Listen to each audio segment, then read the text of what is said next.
And it is recording. We are good to go there. And welcome everyone. We will get started in just a few minutes as everyone's coming in.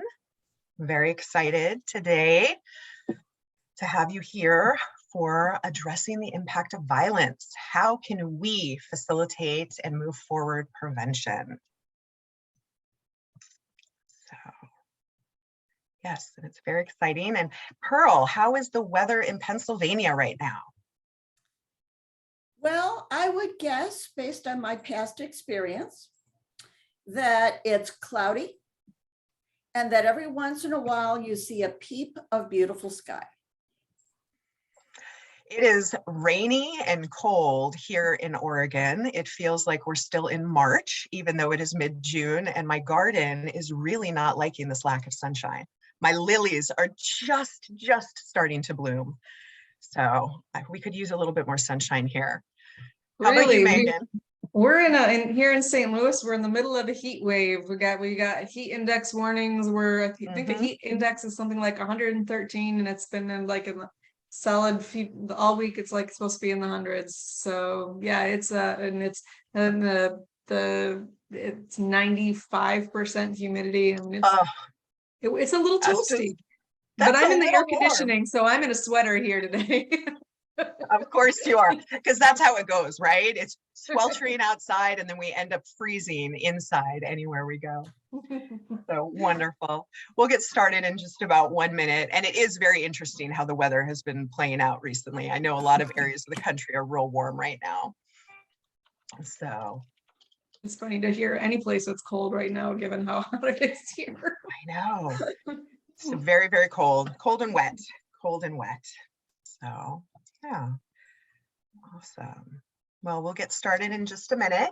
And just a reminder to everyone that if you did not receive the essentially pre-session survey, to please, I'm going to put it in the chat right now. And if you have not filled out the survey, please do so while we're just waiting to get started and when I introduce our first speaker. So here is the survey link. There we go. So the survey link is in.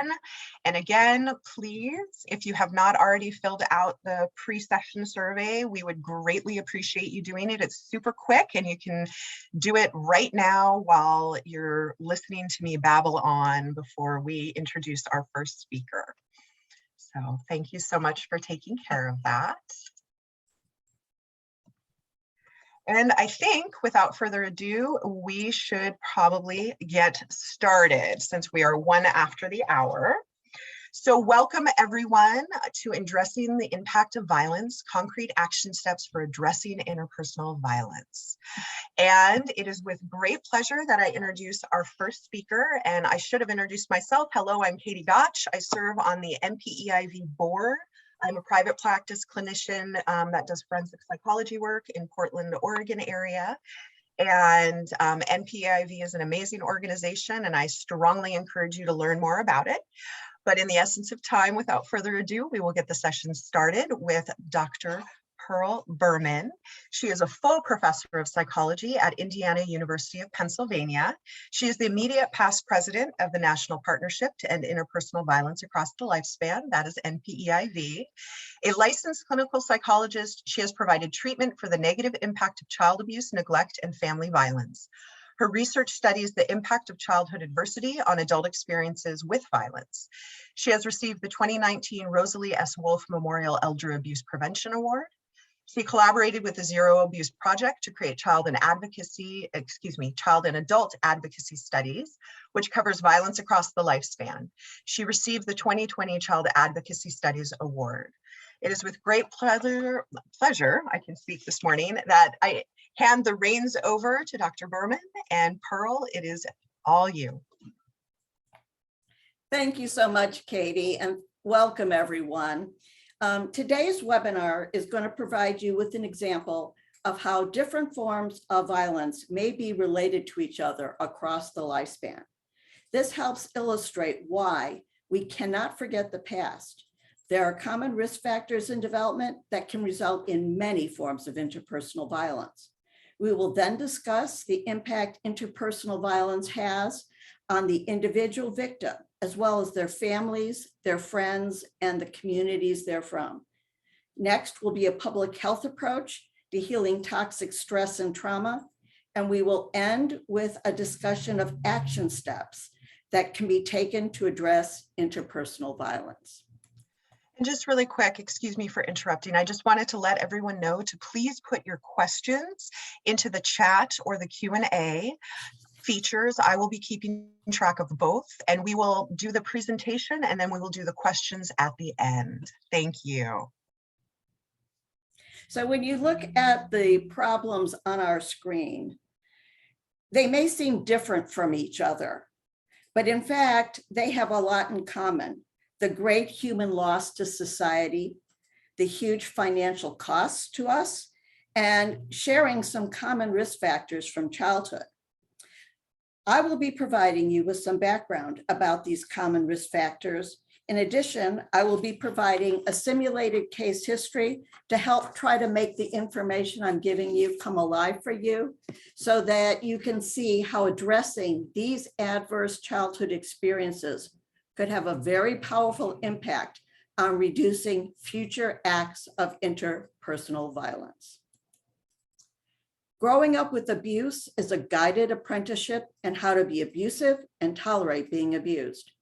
Our understanding of the impact of this childhood tutorial comes from the seminal and continuing work of Drs. Felitti, Anda, Nordberg, and others that began in 1998 and brought our attention to how adverse childhood experiences, such as those you are seeing on the screen, are the most significant predictors of adult physical and psychological health. 2/3 of us have one or more of these ACEs, adverse experiences. 11% have 5 or more. Dr. Felitti's research group created this pyramid to illustrate how these early adverse experiences could lead to the increased likelihood of violence across the lifespan. Our bodies and brains are flexible and adapt and grow based on our experiences. Toxic stress in childhood leads to increased stress hormones flooding our brains. The longer that happens, the more likely it leads to a brain where anger or fear and impulsive behavior are in more control of decision-making than carefully thinking through and considering present and future consequences. The more impulsive, angry, or fearful child is less able to develop healthy social relationships with peers and maybe become isolated or turn to antisocial groups. This increases the likelihood of involvement in risky behavior, such as early sex, drug and alcohol abuse, and dropping out of school. As adults, they have poor social skills and less ability to resolve conflicts effectively. They experience more relationship and employment stresses, all of which are related to the development of chronic diseases and the development of psychological problems. If we comprehensively address childhood adversity, we could stop this negative trajectory. Our past doesn't have to define our future, but we can't expect children to get themselves off this trajectory. I will use the lives of Katie and Johnny that I created based on my past clinical experiences to illustrate how adverse childhood experiences can lead to lifelong risk for violence. Katie and Johnny both grew up with the direct negative impact of being abused and neglected, as well as the indirect impact of witnessing intimate partner violence and alcohol abuse. Their young lives were filled with toxic stress, which affected how their brains were developing. The kindergarten teacher was the first to report Katie to Child Protective Services after noticing visible bruising on her neck and arms. Johnny's abuse wasn't noticed. His aggression was, and he was repeatedly punished in class or sent to the principal's office. In the first grade, Johnny ended up in the nurse's office after a fight.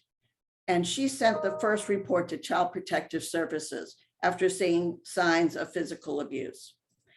Child Protective Services did have the money to assess and recommend actions to the parents.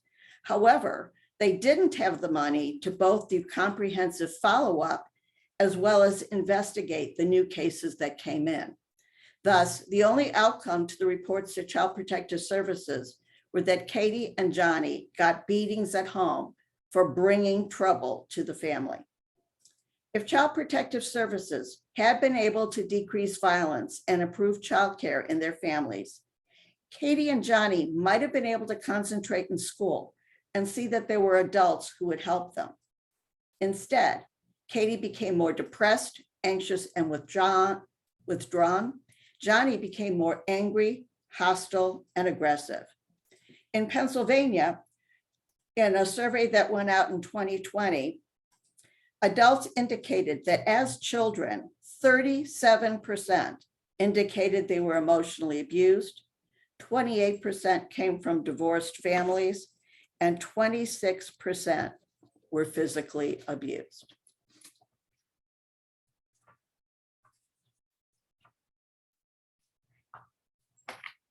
Katie and Johnny were bullied starting in kindergarten. They weren't allowed to learn to read. No one had helped them learn to count. Their clothing was tattered, all reasons that made them stand out and make them easier targets for bullying. How common is bullying in Pennsylvania? Through the anonymous youth survey in 2019, a quarter of our students say they were bullied in the past year. 54% say adults did take action. But remember, that means almost 50% did not. They said bullying was usually happening at school. About a quarter received a physical injury. About 2/3 were emotionally abused with insults and name calling, and 21% received inappropriate sexual content using technology. Not all victims of bullying have high childhood adversity scores, but the Katies and Johnnies just have an increased risk for being bullied, being the bully, or both. Preventing future violence requires that both the person harmed and those doing the harm get effective help. Katie had barely noticed the two boys hovering near the girls' bathroom, as she was always looking at the floor as she went through the halls. She was a social isolate, so she left the bathroom alone. This made her seem like a good target for the two boys. One grabbed her and threw her hard on the ground, and one held her and tried to pull off her pants. It was at this moment that Johnny came out of the bathroom. For a moment, he thought of just walking away, but his eyes caught Katie's, and he stepped in, swinging hard. In that instant, they became constant companions at school. Any youth could become a victim of sexual assault if they were just in the wrong place at the wrong time. For example, a teen who missed the bus had to walk home in the dark and cross the path of a perpetrator. However, someone with many adverse childhood experiences like Katie may be less able to recognize signs that they are in an unsafe situation or around an unsafe person. About a quarter of our sexual offenders are minor, and about a quarter of victims are under 12 years of age. Neither Katie nor Johnny reported the sexual assault. This is not unusual, which is why in Pennsylvania, there's a Safe to Say Something crisis center. This center gets anonymous tips and then sends them to each school about who might be in danger of suicide or self-harm, who might be being bullied or taking drugs. At this time, 35% of tips relate to suicide and 22% to self-harm and 21% to bullying. The information that the center gets is just the tip of the iceberg, as most students and staff do not recognize the warning signs of a child or teen in trouble. We need to recognize that violence and other forms of antisocial and destructive behavior are warning signs that a child is or has been victimized and needs help despite maybe not asking for it. The past can't be forgotten in addressing current problems. The Johnnies in life, caught for harming someone in school, need help, as well as the Katies. Both had a history of childhood adversity that set the stage for this current sexual assault. In high school, Johnny began hanging out with the same students who were selling drugs at school. They were the one group that allowed him to hang out with them. He acted as their muscle and was given drugs as payment. Being high was a way to ease the pain of Katie and Johnny's home life. However, anyone who's looking for excitement and encouraged by peers may experiment with drugs and alcohol. Recent surveys show that starting in the 6th grade and accelerating with grade level, youth are being offered alcohol or drugs while at school, making it easier for them to make an impulsive and serious mistake, especially those with high childhood adversity scores. There were many times growing up that Katie wondered if she might be better off dead. Johnny was her best friend, and he did protect her from bullying and harassment at school. However, he also took his frustration and rage out against her in dating violence and sexual assault. How many people are at risk for suicide in Pennsylvania? At this time, Allegheny County has the highest suicide rate at 13 to 14 people per 100,000. Not all of those who self-harm or commit suicide are also victims of violence. However, as adverse experiences increase, suicidal thoughts and actions increase. Johnny and Katie got married right out of high school. Abuse from their parents had now ended, but the dating violence continued as intimate partner violence. Why? Johnny had started out rescuing Katie from sexual assault. He understood they were both victims of child abuse, and they still sometimes shared their pain about it with each other. Yet knowing about her past pain did not stop him from inflicting more pain on her now. Why did their experiences continue, even after freed from their violent parents? Remember the pyramid. They grew up with toxic stress. Their parents couldn't teach them skills they didn't know. They did teach them that alcohol abuse can be used to decompress at the end of a hard day. They did teach them that violence was the way to solve problems. Why didn't Katie just leave Johnny? Relationships are complex. They fill many different needs for each partner. Johnny was Katie's only friend. Her attachment to him was built on her prior isolation and loneliness before meeting him. Her past history of violence made his assaults seem normal to her, and his history of saving her from a traumatic sexual assault and constant bullying in school had made her feel deeply loyal to him. They had a dangerous relationship, but they were each other's best friend. Katie's might also not leave Johnny's because they are threatened with death if they try to leave, or of having their children taken from them. Does violence ever stop? Johnny continued his physical abuse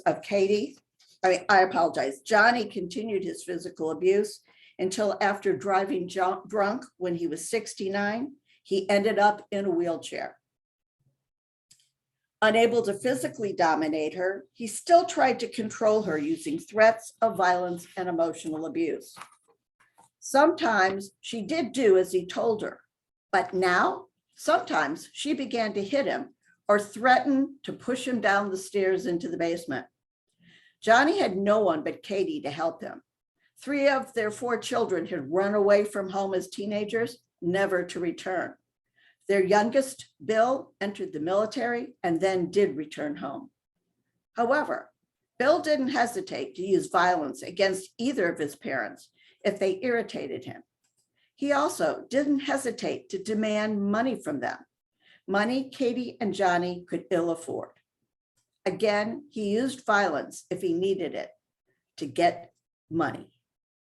Bill's pathway to becoming a violent adult is an example of how the intergenerational transmission of violence occurs. Bill did free himself from child abuse by leaving home. He did learn many valuable skills in the military, but his own past history of abuse and neglect were never addressed. He was never given help learning the social and problem-solving skills that could help him overcome his abusive past and learn to live a nonviolent lifestyle.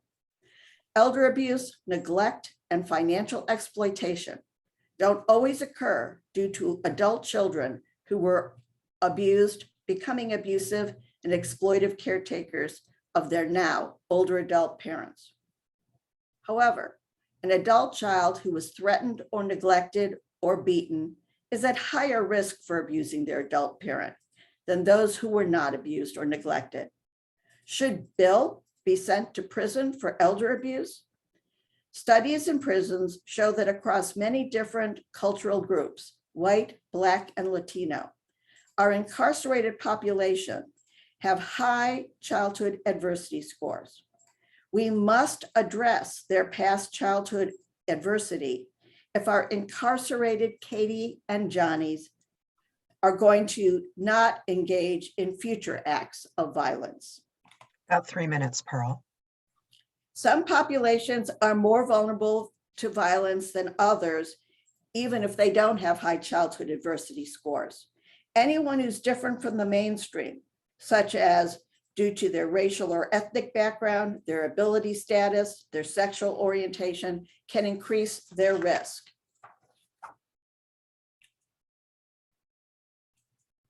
Oh, excuse me.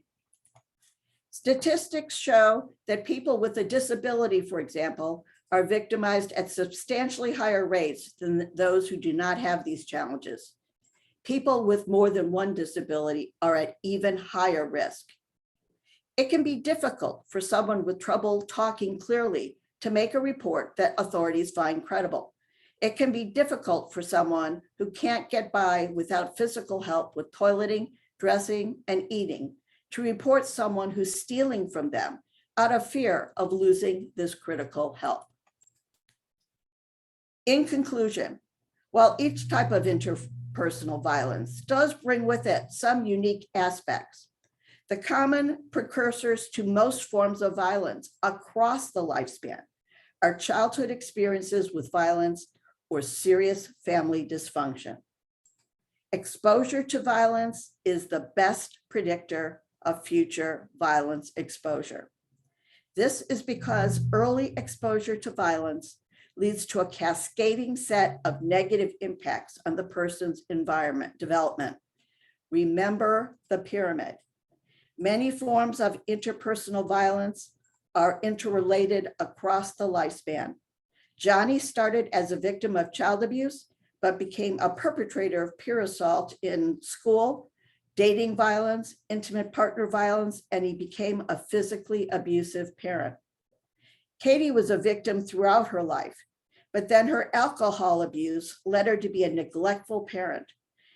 And until she became more powerful than Johnny as an older adult, she finally began to let her anger out by victimizing him. To effectively decrease violence, we must help those who are currently being harmed, as well as those who are currently doing the harming. Thank you very much, Pearl. Our next speaker is Susan O'Million, and she is an attorney, author, and motivational speaker who has advocated for over 40 years to end violence against women. She has worked as a sexual assault victim advocate and also represented domestic violence victims in divorce proceedings. With the death 23 years ago of her 19-year-old niece, Maggie, killed by her ex-boyfriend, Susan's work became more immediate and personal. She vowed to help women move on after abuse, as Maggie could not. Susan is now the originator and facilitator of My Avenging Angel workshops based on the idea that living well is the best revenge that have helped hundreds of women take the journey from victim to survivor to thriver. She has also facilitated intervention groups with male domestic violence offenders in both Massachusetts and Connecticut, and presented her work on thriving after trauma to female inmates in Pennsylvania and male inmates in Connecticut and Massachusetts. Thank you very much, Susan. The floor is yours. Thank you so much, Katie. So good afternoon. I wanted to talk to you about my experience more personally, I think is the way to describe it, particularly as a trauma survivor. As Katie mentioned, my niece Maggie, I got a phone call in the middle of the night from my sister. She told me that my niece Maggie, who was a college student at the time, had been killed, shot and killed. And my first reaction was, how could this happen? It was kind of a shock, having done this work before Maggie's death, which was in 1999, for about 20 years. My reaction initially, although it didn't really make much sense, given that I knew a lot about the kinds of that victimization of domestic violence and sexual assault and child abuse, was not really assigned to any particular family or socioeconomic group or race or religious, whatever, but somehow it didn't seem to be that my family was ever going to be affected. Somehow my family, in my mind at that moment, was in the middle of the night, of course, which is always very confusing, that my family was the other and that I wouldn't be affected and my family wouldn't be affected. So I became a secondary victim of a crime, and I was now a homicide survivor, which is a survivor of someone who had been killed, usually a loved one, a family, a friend. So I want to talk a little bit about that experience and sort of adding it to what Pearl was talking about and kind of the different ways people can experience trauma and maybe some of the ways we can prevent this kind of violence from happening.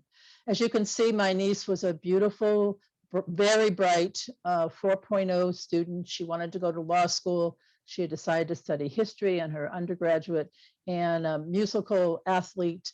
So she was the kind of kid that was not, at least in most people's mind, would be a victim, perhaps, or at least somebody who could would be enough of a problem solver that could move through victimization. But that wasn't true. Next slide, Pearl. So here's some quick facts about Maggie that sort of underscore what happened to her and the kinds of issues that I think are still, although this is 20 years ago, are still fairly common, not only on college campuses, but across the board on domestic violence and sexual assault. So she was 19 years old. She was a sophomore in college. He was a 20-year-old junior. She had broken up with him. She had called him immature, and that he pushed the relationship too far, too fast, but he had never physically threatened her or ever assaulted her before he killed her. So that danger sign, what today we call them warning signs, we now talk to them more about recent days about red flags, was there, but she didn't really call him abusive, at least not to the people around her. After the breakup, he constantly called her, he emailed her. This is a very small campus, so that was not impossible to have a lot of contact with her, texted her or texted her friends, begging her to return. The manipulation was certainly there. Maggie, as I said, was a good problem solver. She thought she could solve this problem all by herself, mainly because she didn't see a lot of people on that campus who were gonna help her with this. Remember, there was no physical danger, at least not in her mind. One night he invited her to come to see him in his dorm room. She did that regularly. She'd go there even while they were together to help him with some school papers. And I think, knowing my niece, she was going there to tell him one more time to leave her alone. And then that would be it. Next slide, Pearl. So what Maggie didn't know is that night that he had a gun. He had bought it about 10 days before from a gun shop. This is in Michigan, where you can, at that time, and probably still, you can get a hunting rifle pretty easily. There was no waiting period at the time. And his friends knew, at least they told the police afterwards, that he was suicidal that night. He was saying final things to him. But because he never hit her, his friends, or at least they didn't know about it, and Maggie didn't think there was much danger, so she went to see him. She walked into the room that night by herself, closed the door, and his friends saw that she had done that she was in the room with him. And of course, there was nobody who felt that was a dangerous situation. But there were signs of danger, the warning signs, the red flags. First of all, the refusal to accept the relationship being broken up. That's a really clear warning sign. I think, I don't know if he directly did this. I don't know what happened the last 10 minutes in the room. But another warning sign is when the perpetrator threatens to kill himself if the ex-partner doesn't come back. And my niece was a very empathetic person, so that might have been something that would pull her. He was obsessed and possessive of her. That was clear to all of her friends, to my family. My brother and sister-in-law were pleased that she had broken up with him. And like I said, remember, she called him immature, but not abusive or somebody she was afraid of. And I think ultimately his mind thinking that night was, if I couldn't have her, no one else could. And so he killed her and he killed himself. Next slide. Thanks, Pearl. So I wanted to talk a little bit, and then we'll come back to what I just talked about in terms of what Maggie didn't know and what could have prevented what happened that night. But I want to talk a little bit first about survivors of homicide. Now, remember, I was never thought I'd be in this category, although I had worked with victims for many years. So I knew kind of how victims react, but it was a really eye-opening experience. So as I said, a homicide survivor is someone who includes the family of the homicide victim. So it was parents, siblings, aunts and uncles. I have a very large, I'm a Polish American family member. We have a very large extended family, and other grandparents, great grandparents were involved in my family. So I think what we always thought, and I've heard this a lot from parents, that your child's going to outlive you. So that shock was really intense. And then there was Maggie's friends, her close friends, people she knew. She was a very gregarious, outgoing young woman. She had a lot of friends, co-workers, people that knew, neighbors. I've met some of the neighbors after Maggie was killed, and how devastated they were. Long-term neighbors, fellow students, teachers knew her and just knew her incredible potential. Immediate neighborhood, the surrounding community, and then the larger community within the state. This is the state of Michigan. And I've had people, refer to her case nationwide and global. She was murdered right after the Columbine case. Columbine was in, I think, April of 1999. Maggie was killed in October. So it's the beginning of the school shootings, although this wasn't a mass shooting, but it was sort of the same idea that there's a gun on the campus. Nobody knew about it. No one reported it, and somebody died. 2 people actually died that day. So what we faced as a family was shock and turmoil and guilt. I had a lot of guilt. I knew all about this. How come I couldn't save Maggie? Anger at how this had happened, angered the college for not having stuff in place that could have saved Maggie. Why didn't she think that asking for help was something she would get help on that campus? And then that need for revenge. And as in my introduction, I got my idea for the work is that I couldn't take him to court and in the typical way that the criminal justice system might allow some justice and revenge. So I got the idea of living well is the best revenge and how to move on from it. Post-traumatic stress, depression, and the 5 stages of grief, that I still move back and forth through. Today's a good day. I get to talk about this in a positive way, but there's ways that I trigger back to my anger, depression, and even denial, like this couldn't have really happened to my niece. Then, although this young man killed himself, we didn't have to directly deal with the court system and the prosecution, but dealing with the police and the media and the public opinion. People, well, why didn't you raise her this way, or why didn't you do that? And some people would actually say that to your face, which was difficult and hard to believe. And then the need to cope with the loss. Holidays are still hard. I would always see Maggie at Christmas time for her birthday. She and I share a birthday. And what about forgiveness? I call it the F word in the homicide survivor community. I don't know that forgiveness is closure. I don't know. I have chosen to not get stuck in my anger about him. I've decided to move on. If that's forgiveness, then that's the way I define it. And finally, whatever is good and bad in a family or a marriage will come out in these kinds of stress. So there were some really great things about my family. We coalesced together, and there were some hard things. This brought up a lot of other traumas, that some of which I didn't even know about in my family until this moment. So really trying to cope with that. And it's now been over 20 years, and we still sometimes, it's front and center sometimes. So it's not something that goes away. Next slide, Pearl.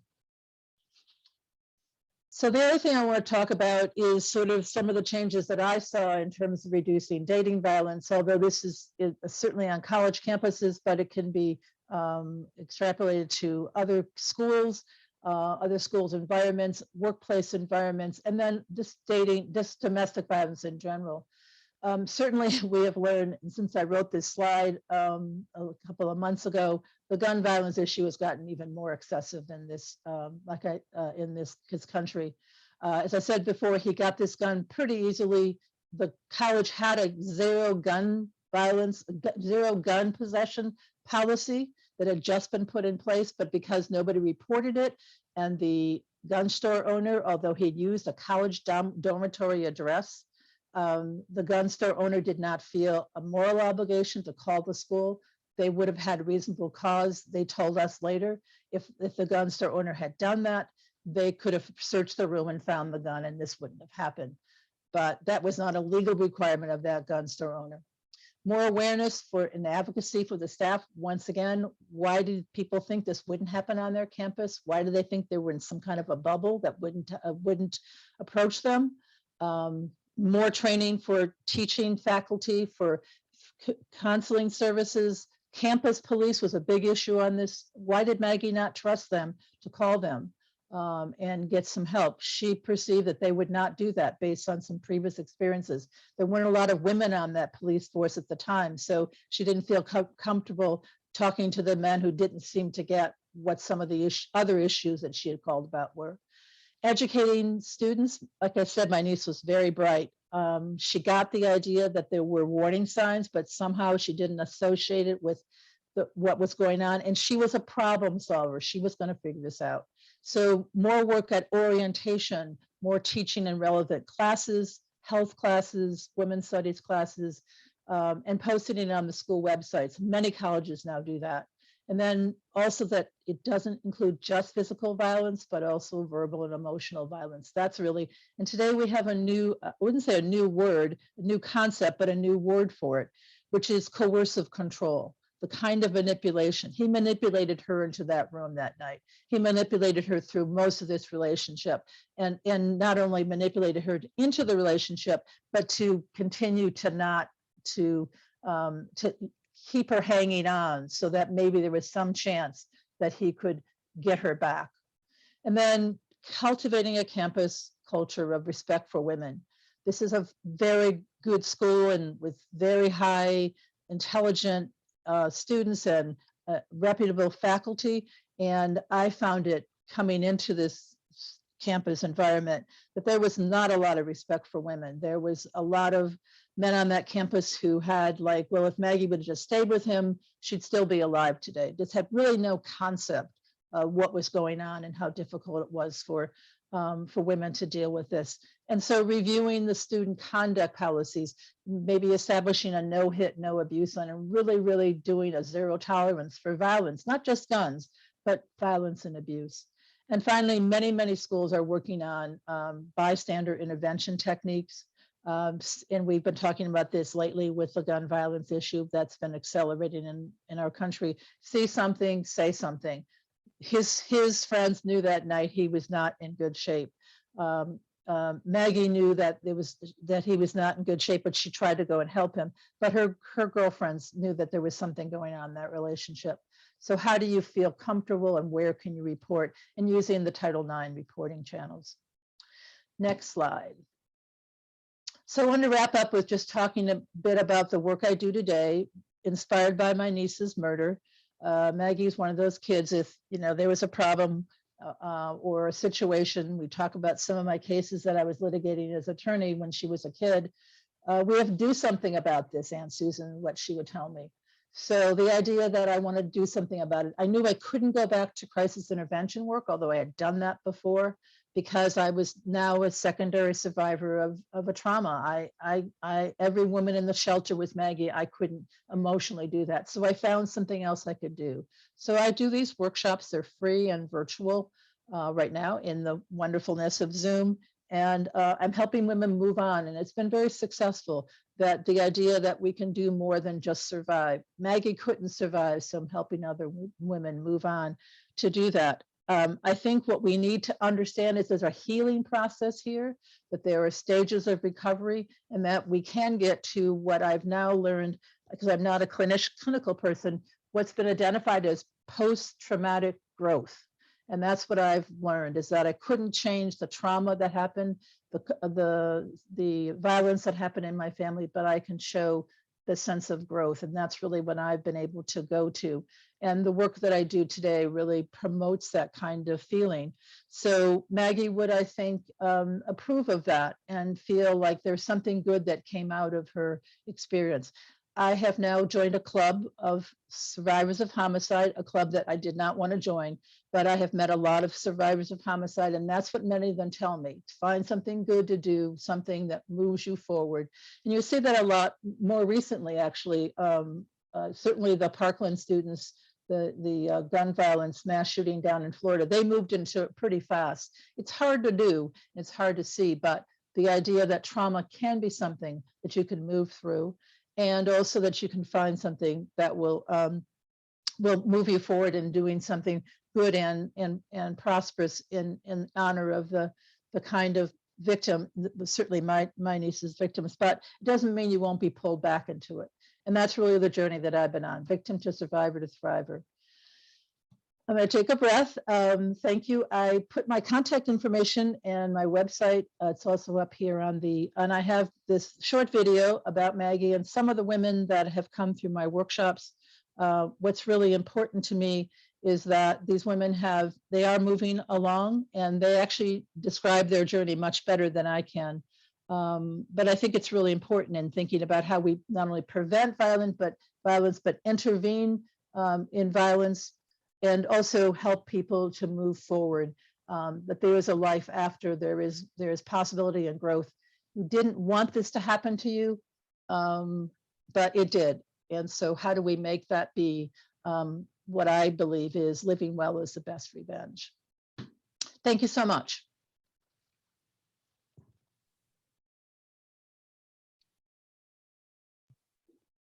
Susan, are you going to play the video, or are you wrapped up? No, I'm good. I just wanted to let people know there is a video, but yes, thank you. Yes, and you did get a comment just stating you're an inspiration. Thank you for sharing. My deepest sympathies for your loss and trauma you've experienced. Thank you so much. People have been so kind about that. Thank you so much. You're welcome. And also we have some conversation going on about men stopping violence and different roles in campuses and things. So I think we'll probably have a lively discussion towards the end. That's a topic I'd love to talk about. Absolutely. So our next two wonderful speakers will be speaking together, and they will be bouncing off each other, is my understanding. So we have Megan Garza, is a licensed marriage and family therapist, certified trauma care supervisor, and American Association of Marriage and Family Therapists board approved supervisor with 20 years of experience in the mental health violence against women field.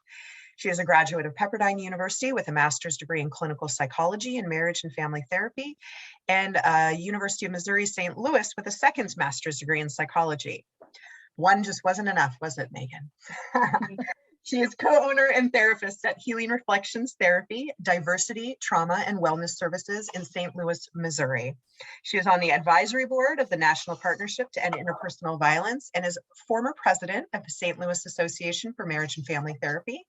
Megan has spoken at national conferences on sexual trauma and PTSD and has published and edited peer-reviewed research in the area of trauma-informed care and sexual abuse. And our other speaker, Karen Rich, teaches LCSW PhD, teaches and researches in the area of secondary victimization, rape, sexual assault, intimate partner violence, and institutional responses to trauma.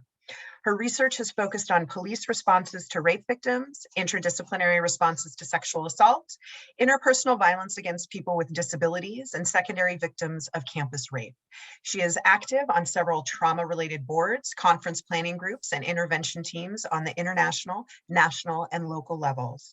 She is pleased to be a longstanding member of MPEIV's board and their practice action team. Thank you very much, Megan and Karen. The floor is yours. Thank you, Katie. Well, I'm so happy to be here and talking with you today about trauma, a hard topic, but it's really important. And part of why we want to address this is talking about why does addressing past trauma even matter? A lot of my clients I see as a trauma therapist, a lot of people initially come in saying to me like, I'm not sure I even need to be here. Like, what's the point? I think I should just kind of leave the past in the past. And that's a lot of the message that they get from their family members. Let's not uncover this stuff. You just need to move on. You just need to get over it. And for some survivors, that's actually probably one of the most insulting and hurtful things that you can say to them is to just get over it. Part of the reason why addressing the past matters, addressing past trauma matters, is because of some of the things that what Pearl referenced earlier was what we understand about ACEs, adverse childhood experiences. What happened in the past is present. It matters today. We know that individuals who, if you came from a background where you had 6 or more adverse childhood experiences, the likelihood of you living 20 years less it's a very much a possibility because it impacts so much of other health risk factors. So we know that we really need to be able to address individuals' health early on. So being able to pay attention to what's going on with someone's past trauma, how it creates risk factors across virtually all health domains that they have been able to measure. It's critically important for us to pay attention to what is happening to someone today based on what's happened in the past. In addition to that, we know that there's a generational impact of trauma. So very often, people in past generations, your past family members, your ancestors may have experienced a lot of trauma in their background. And we know that the past is often very present in what current survivors of those past traumas are carrying around with them. There is a past burden of that intergenerational trauma. We know that there's recent studies on epigenetics that have looked at the impact of trauma on Holocaust survivors and survivors of Dutch famine and survivors of racial discrimination, and how it changes how past trauma from one generation changes how genes are expressed, which genes get turned on and which genes get turned off, the expression of certain genes based on past trauma. So the past is present. And sometimes the stories, the social aspect, there are different things that impact how individuals are carrying around those past burdens and the hurts that need to be addressed today, the social changes that we need to address today. we also know that healing is also not time limited. So sometimes people want to rush survivors through their healing process, that, you know, like just get over it. It's, you know, it's not a big deal. But, you know, just because something happened 6 days ago, 6 months ago, 6 years ago, or 60 years ago, a person may suddenly be re-experiencing those symptoms as though it is current day. They may be re-triggered. They may continue to re-experience those things. Healing is not time limited, and it's not for anyone else to determine when or how long you should heal.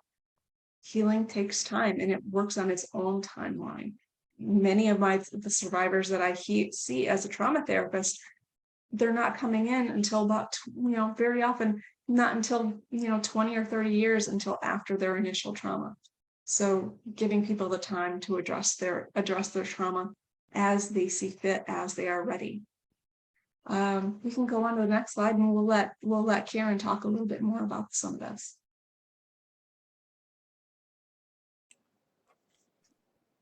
Okay, so what do we mean when we say trauma? You know, many people use the word lightly. People may use the word to describe minor incidents or major incidents, but in general, when we look at the DSM, trauma is an experience that makes a person fear for their life or the life of a loved one, and which overwhelms their coping capacities. So when I was younger, I used to hear the expression nervous breakdown. You would hear that somebody had a nervous breakdown. This is sort of what is meant by a traumatizing experience, where somebody literally is unable to cope and maybe reverting into a childlike state or just completely shutting down. So these are very severe incidents. That said, something that might be severe to one person might not be severe to another person. So what determines what is traumatic is very, very individual. And it has to do with one's coping history, one's genetics, one's support system, etc. Characteristics of a traumatic reaction include rumination, going over and over the event in one's mind, often blaming oneself, but trying to figure out what went wrong and what could I have done differently, to the point of exhaustion. Flashbacks of the experience can take the form of nightmares, or even during the day, being triggered by something in the environment that brings one right back into the traumatic situation, even for a moment. And these can be unexpected and can completely overtake people, leading some people to actually become agoraphobic or just afraid to leave the house, because they may encounter some random trigger and lose control of their body, mind, and emotions.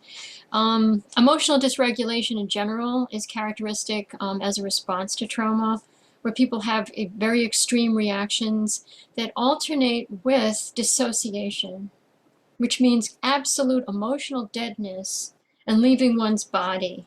So to the person suffering from trauma, one has become irrational, and people often say, what's happened to me? I've lost my mind, because they don't necessarily associate the symptoms with the trauma.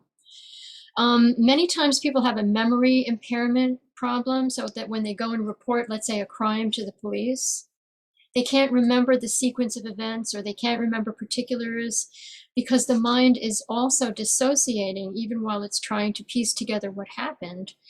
And this causes some trauma survivors to struggle with being disbelieved, because they don't sound as credible as they would if they didn't have PTSD, or if they weren't experiencing a traumatic reaction. So part of what happens is there's a gap between the experience that the trauma survivor is having and the support that they receive. So people may not offer the kind of support that the person needs, because they misjudge the trauma survivor and they don't really understand what's happening. Sarah Ullman did a study on trauma and how it leads to post-traumatic stress disorder, and what are the predictors of it becoming actual full-blown PTSD. And what she found was one of the primary variables is whether or not the person received adequate emotional support from loved ones and also service providers. So we, as service providers, can make a difference in terms of whether a trauma survivor actually goes on to develop post-traumatic stress disorder. So another thing you'll often see with people who have experienced trauma is self-harm. Sometimes this helps to regulate the emotions of the survivor, to help them break out of a dissociative episode, or just to feel something, or sometimes even to punish themselves for what they feel was something that was their fault.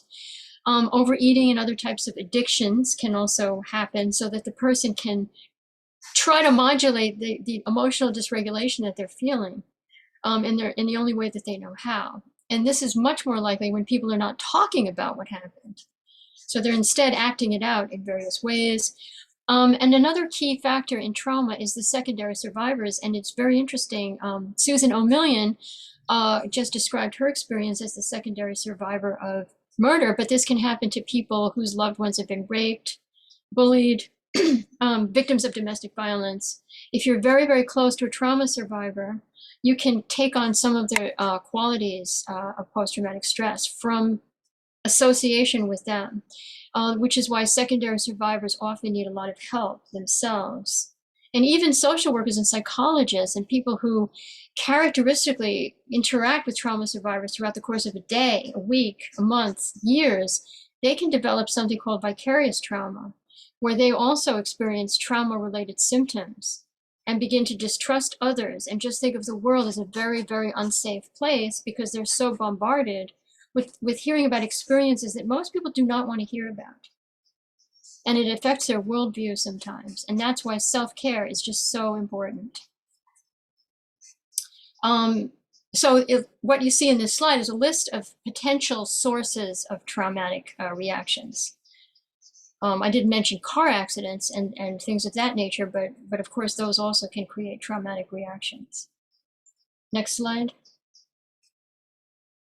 So these are some of the indicators that a loved one that you may be involved with is having a traumatic reaction. Sudden changes in behavior, usually obviously in a negative direction. Sudden fearfulness, agoraphobia, regressive behavior, especially in children. They act like they're very young compared to their true age. People become jumpy. They may need to sit near a door all the time because they're always looking to escape. They may not want to be touched. They may not be able to disrobe, even to the point of putting on a bathing suit. They may feel triggered by going to the beach where they see maybe children that are half clothed because they start imagining those children being abused. There's so many different symptoms that somebody may be experiencing a traumatic reaction. But mainly what you're seeing is emotional dysregulation, where the person's up and down and on and off and all over the place. And has extreme changes in their behavior from before they've had this experience. Next slide. So trauma-informed care includes a lot, but it's basically a way to interface with somebody who's coming to you for help, who has been traumatized, and also to set up your agency in such a way that it's hospitable to people who might be traumatized. So if you work in a homeless shelter, you can pretty much assume that many of the people that are going to come in to use your services have been victims of trauma, similar to a domestic violence shelter. Medical clinics will often see people who have been beaten and abused. So many agencies, many organizations that provide social services and medical services and criminal justice services are agencies where they will see a lot of trauma survivors. We don't often like to think about it, but prisons also contain a number of trauma survivors. But to try to create an environment that is not re-traumatizing people is very important. So for example, you want to look around and see what are the things in the environment that exist that could be triggers to somebody who had experienced trauma. Many people, when they go to the doctor, they're asked to take their clothes off. This could be something that's incredibly triggering to somebody who has been sexually abused. And a large number of sexual abuse survivors go into medical offices, right? And so it needs to be thought through very carefully. What are the things about the way we do business here that could be triggering, and can we modify these in response to another person's request, or just even preemptively to create an atmosphere that's less likely to cause this person to want to leave? So many people complain that service recipients don't follow through. They don't come back a second time. they leave early, they're non-compliant, right, with treatment recommendations. A lot of these people that are non-compliant are actually triggered by the service environment, and the reason they don't come back is because they are experiencing traumatic reactions to their service providers or the setting. So looking around for things that could be triggering, training all staff and supervising all staff on the signs of somebody possibly being triggered and how to talk people down and de-escalate them when they see these signs. Giving people as many choices as possible. You can't always let a client choose everything, but sometimes you can let them make choices. For example, regarding the gender of the service provider, where that's possible. Somebody might want to speak to a female police officer after they were sexually assaulted. Talking to somebody who has the same cultural background as you, if that's possible. Some people are looking for a particular type of provider and are very triggered by other people. So trying to accommodate that, trying to accommodate the type of treatment that you're providing to the person, if there are options, providing a list of choices and asking the person, what would you prefer? The time and the place of treatment can be modified. When it comes to taking police reports, asking the person, what setting would you be most comfortable in making this police report? What time of day, what kind of person would you most like to speak to regarding this incident? And if that's not possible, that's okay, but trying to make the most modifications that are possible. Respecting the person's confidentiality. We're supposed to do that anyway, but that's particularly important with a trauma survivor. And an individualized treatment approach in general, asking the person what specifically they would need in order to feel most safe within the environment, and not just assuming that one size fits all. So part of this whole process involves cultural competency, because different cultural groups have different ideas about what constitutes trauma, what constitutes healing, what they expect from let's say a medical practitioner. And it's important to consider that when providing trauma-informed services. Asking people, what about the service you received today was helpful? And what about the service you received today, felt uncomfortable for you? So in other words, collecting feedback from the client population. Having some clients on boards, members of the service population on boards who can look around and talk about what are some things that could be done to make this place more hospitable to the population.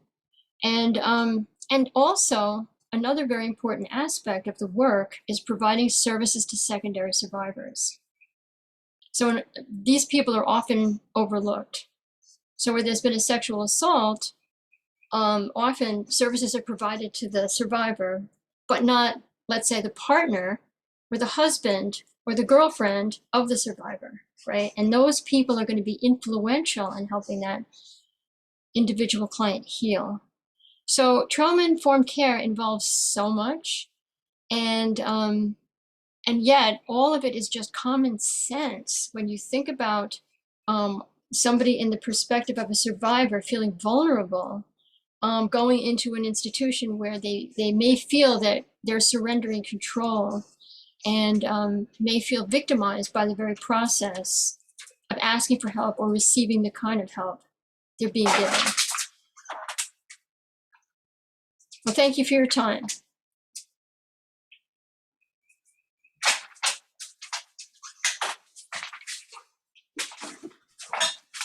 So now that begs the question, thank you, Karen. Well, okay, so we've got these problems that we're facing, and we know so many people have experienced trauma or vicarious trauma, or their loved ones have experienced trauma. So how do we help? What can we do? So if we're talking about trying to help someone, maybe someone else, or it could be for yourself, but if you're trying to help somebody else, you could offer them a glass of water to help them regulate their body. Ice water is really good for hitting that vagus nerve. So it's really good, even whether you want to drink the water or you want to splash some cold water on your face. Sometimes even submerging your hand in ice water can be re-regulating. Just kind of helps bring people back to the present here in this moment in time, rather than be distracted and go someplace else. But it also helps re-regulate that vagus nerve. You can also help practice deep breathing with the person. So there are a lot of really helpful apps right now. You can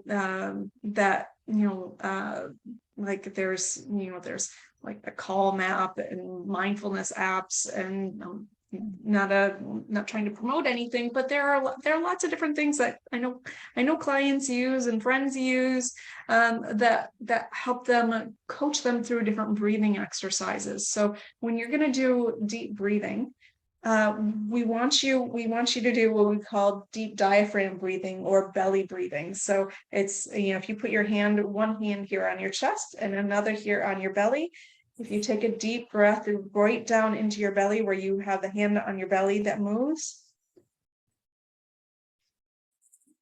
but this top hand doesn't.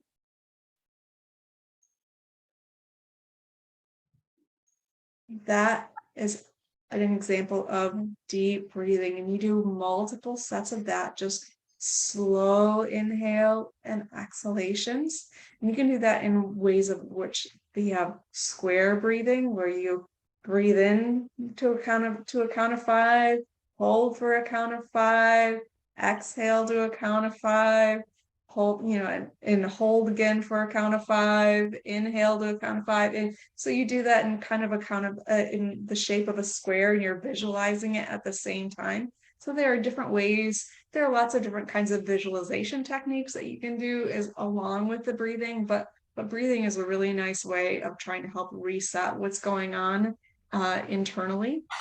You also have things, you also have other things that can help a person stay in the present moment. Where with therapists, a lot of times we recommend people use their 5 senses.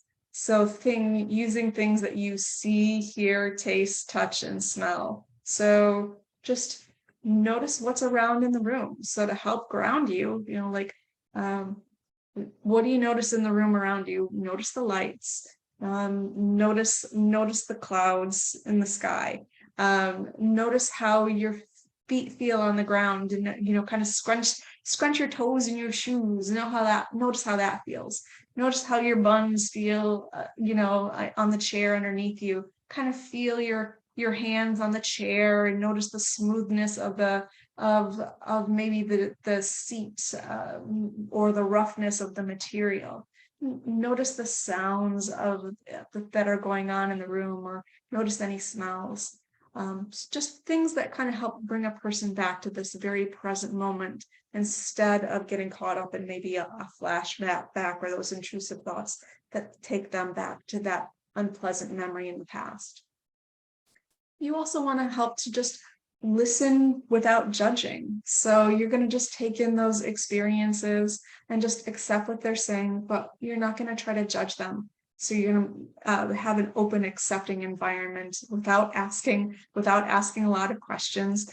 A lot of times survivors will tell you that they feel like telling somebody something feels like they're at an inquisition, because most people, when they hear something terrible, the first thing they want to do, they don't know how to respond, so they start asking a lot of questions. They're trying to make sense of it. But so a lot of times, well, why were you there? What were you wearing? What happened? Why? And a lot of those why questions are perceived as like, like a gut, like a knife to the gut. They're just so painful. So just eliminate why questions from your vocabulary is a really, really important recommendation. Just leave room for them to tell you their story and bear witness to their pain. Like, I'm sorry that happened. How can I help? Like that's really awful. Like, I can't imagine. Just sit and be present. That's really most of what they need. Can I take you somewhere? What are you needing from me in the moment? Try to avoid giving advice unless the person is asking for it. It can be really frustrating when you're just wanting someone to hear you out, and they're telling you what you need to do. You need to go to the police. You need to go do this. You need to go do this. That might not be what they're needing right in that moment. Just hear that person out. You can also, you can also tell them they didn't deserve what happened to them. That's one of the, I think that's a very powerful message. That's an awful thing, and you didn't deserve that. Give that person room to talk. Give them space to talk if they want to, and thank them so much for their willingness to share. That I appreciate, like that you have enough trust in me to share something like that. You can help get them to a safe space if that helps. So you can help them set up doctor's appointments with lawyers, advocates, therapists, just give them the resources and refer them on to the help that they might need, and offer them ideas for coping skills. And do the same thing for yourself. You might need that additional help and resources for yourself for your indirect trauma, because, experiencing that along with someone else and hearing those stories or just being witness to it can be really, really distressing. And you as a helper might need a lot of assistance too. Next slide, please. So where can you go to get help?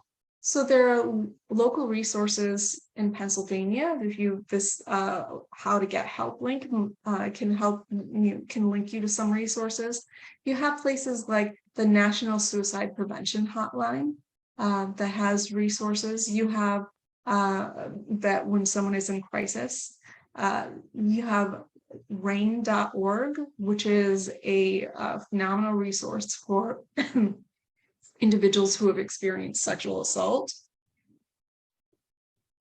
That it's a little bit hidden on the website, but if you search through it, you can find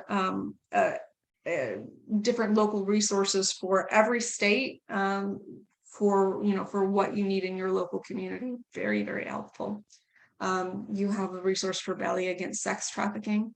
National Center for PTSD has great videos, great resources on psychoeducation about post-traumatic stress disorder, which may result when someone has experienced extreme stress and trauma. They have great videos on different examples of treatments and medications that might be recommended for individuals, and specific medications that probably shouldn't be used. And there's just great information for helping people kind of understand what trauma might look like and how they can get help.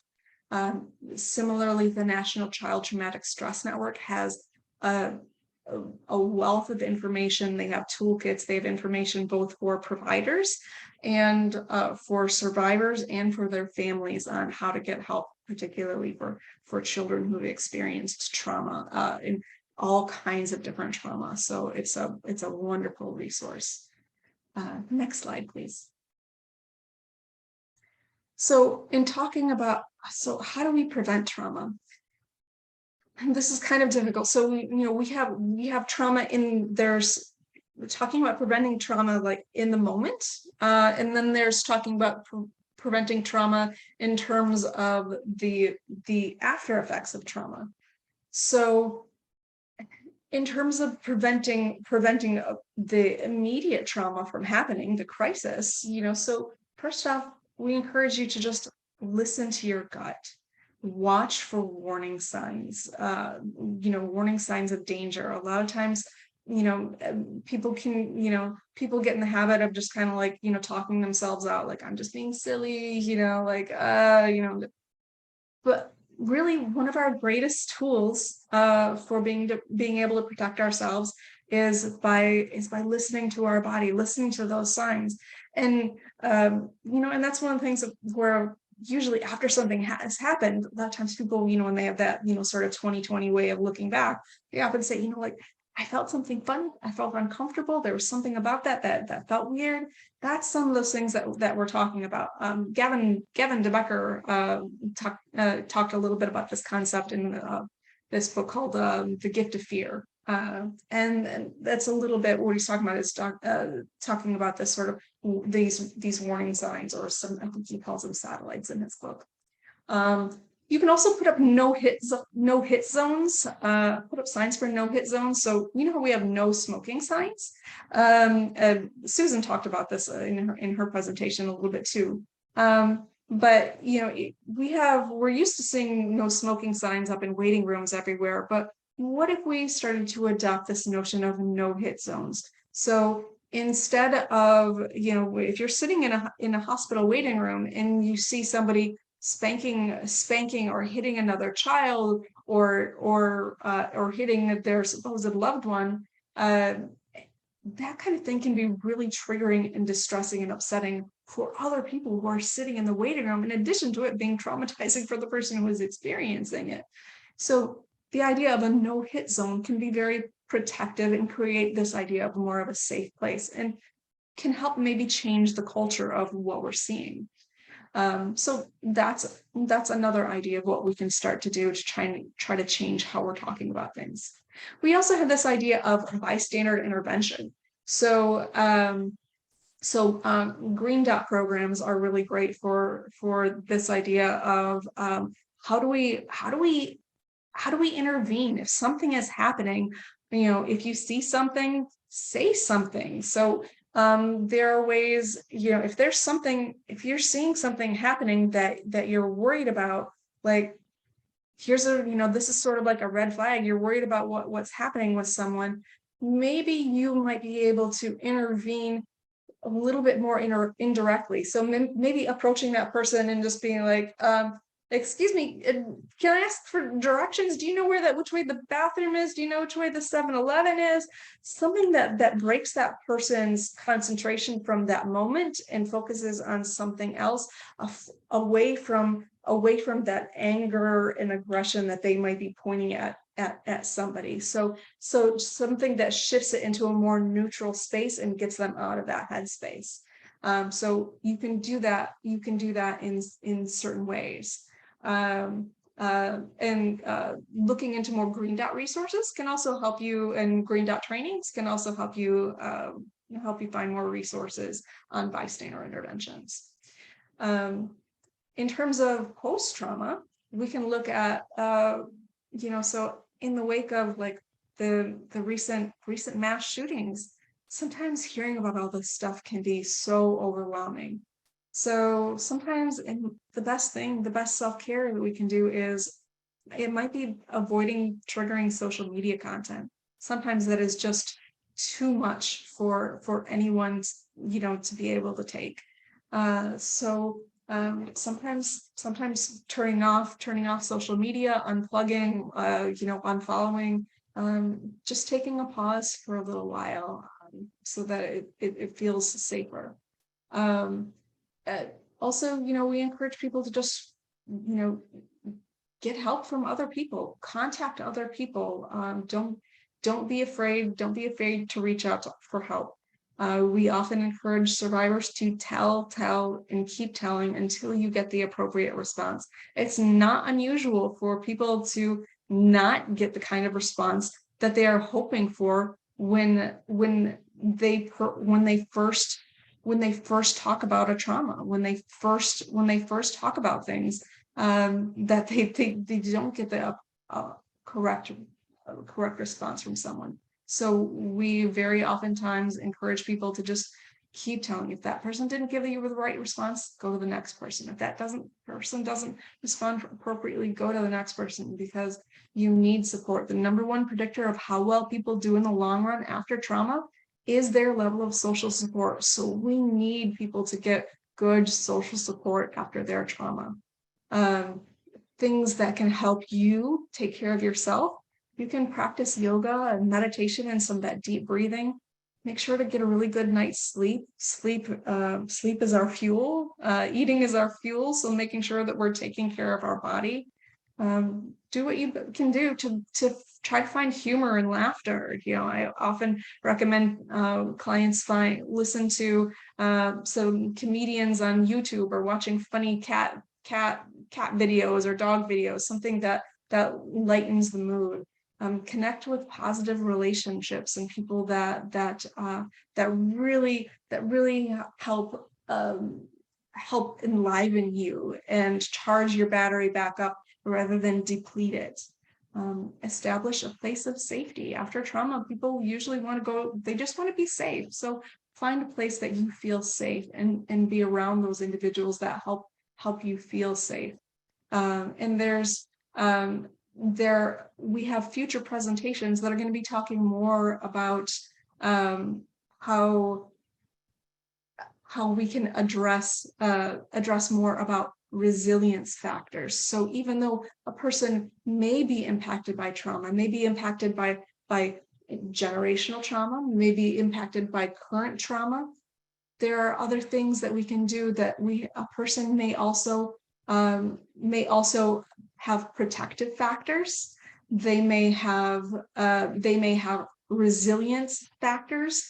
They may have post-traumatic growth, ways that just because a person has experienced trauma doesn't mean that they cannot really grow and flourish. It doesn't always have to be the bad stuff, but we do want to recognize that from a trauma-informed perspective, that the hurt can be impactful, and we need to recognize that pain in order to help people move forward beyond it. So recognize the pain first, and then we can grow forward.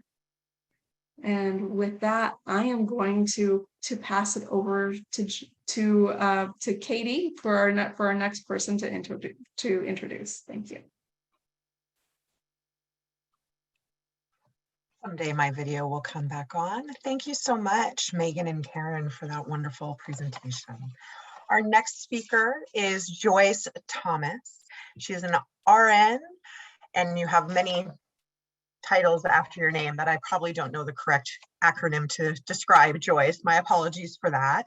But she is an international and national pioneer in child welfare, victimization of children, and domestic violence. Joyce is the president and CEO and co-founder of the Center for Child Protection and Family Support in Washington, D.C., and director of Children and Family Institutes in Silver Spring, Maryland. She is providing leadership, both organizations providing leadership for quality services to children and families. She is also on the board of the National Partnership to End Interpersonal Violence, and a wonderful and amazing individual. So without further ado, Joyce, the floor is yours. Thank you so much, Katie. And everyone asks all of those credentials. As a professional nurse, the opportunities to move in different directions sometimes makes it important to really know how to describe and how that person is involved in service delivery. So I am so happy to be here, and you've received a lot of very interesting information that can be utilized to help you address issues of trauma, and also information that leaves you with what can you do. And I'm going to continue along that line. My presentation is going to focus on issues of public policies, particularly to promote resilience and to practice action steps for preventing violence in the future. Particularly in the lives of children and youth and the entire family. The focus is on interpersonal violence against children, and the trauma is also on issues related to trauma-informed services, which is the goal really for helping to reduce further trauma and also to improve resilience and to promote prevention in the future.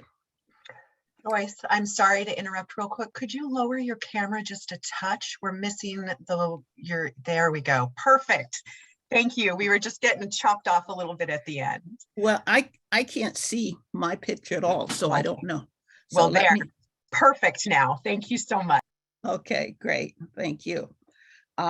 Public policy really is a focus on many, many things, and it could be institutionalized to involve an agency. And certainly it could be addressing all kinds of worldwide problems. And it really kind of is a guided concept to help us look at programs and to look at ways that we can work as a group. Typically by government entities, it's a response to some kind of social issue, which may include laws and rules and regulations, policies and procedures in an organization, and even legal procedures that may occur. Next slide, please. So policies are really a very broad area, and no one person can really write a policy because you really need to have input from others. When a person singularly tries to develop a policy, the circumstances are such that they may only be reflecting their own perspective, and policies should be broad enough to reflect a broad perspective. And we see this really in our political environments where there's at least attempts at compromise, so that whatever policy is developed, which may lead into legislation and regulations, that it really does cover a broad spectrum of the environment. And a personal violence against children, as we know and have heard, is very traumatic. And it really requires all systems who are dealing with families, children, individual people to be trauma informed. And this trauma informed, as was discussed by Katie and Megan, really help us to understand what we can do. Next slide, please. So let's look at some systems. Let's look at some of the things that could be done.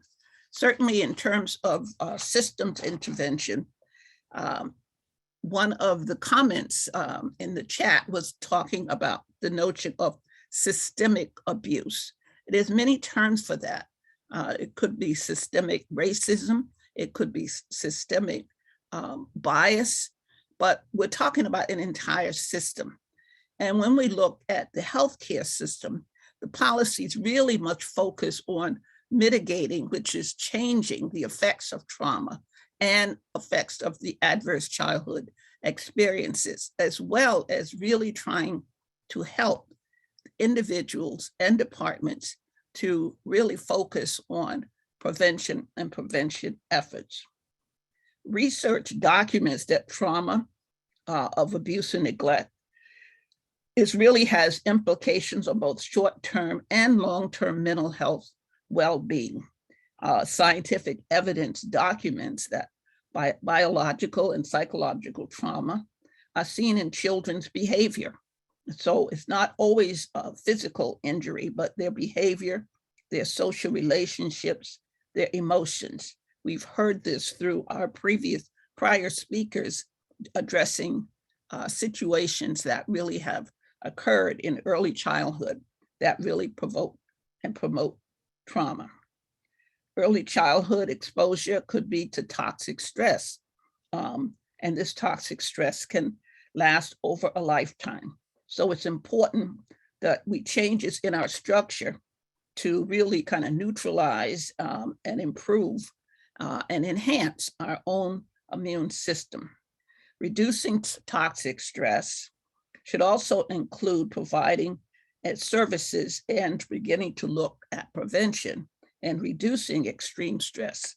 So we're talking about the individual, but we're also talking about the system. And these systems vary from the healthcare system to other systems.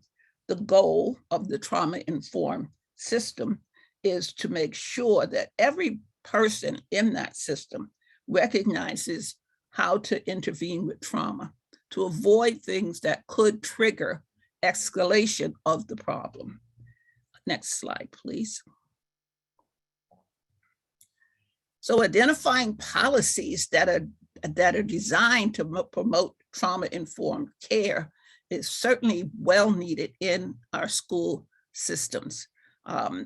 Again, the school is an environment that should be safe, and certainly the recent school shootings and the school shootings of the past have been fraught with many gaps in knowledge and understanding, and gaps in procedures, gaps in training, which have made the situation repeat itself over and over again. Certainly, we can look at the issues of guns. We can look at the issues of outside forces that really kind of promote such unfortunate violent acts against the schools. But the school system itself must become more trauma-informed.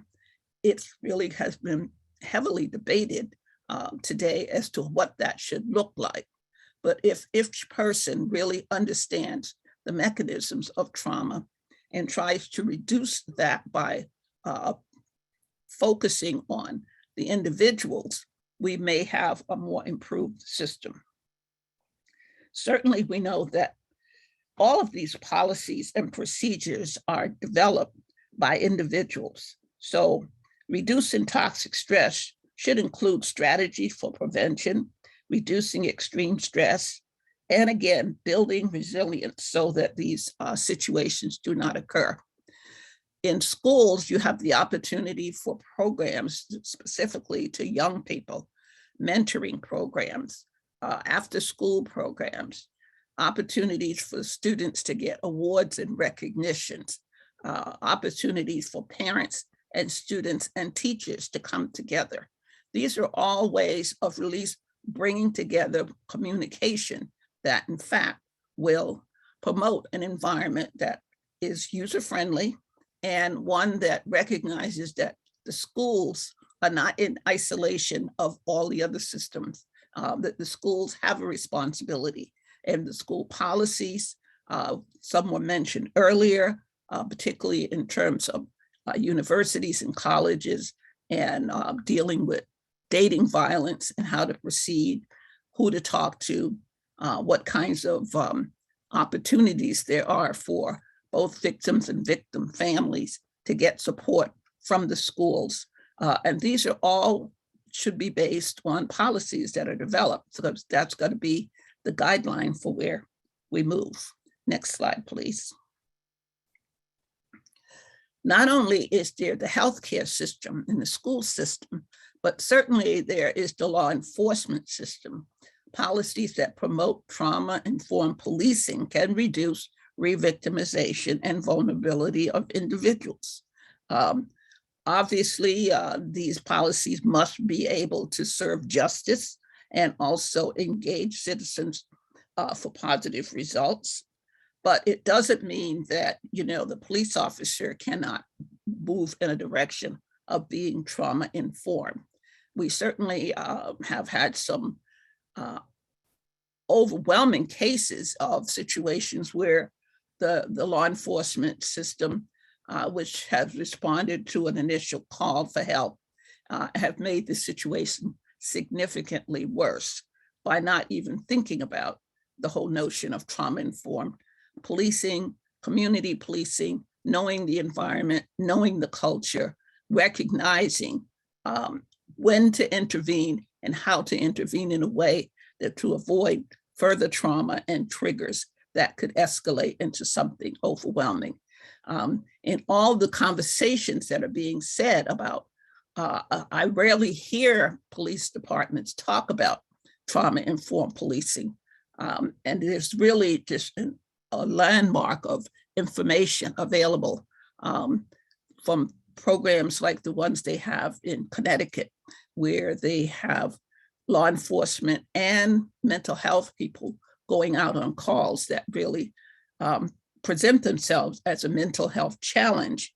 And with the intervention of a therapist or clinician who is trained and qualified to really work with clients that may be under severe mental health stress, they are seeing reductions in physical harm, reduction in using additional restraints, and also trying to prevent triggering of the reaction and overreaction of that client.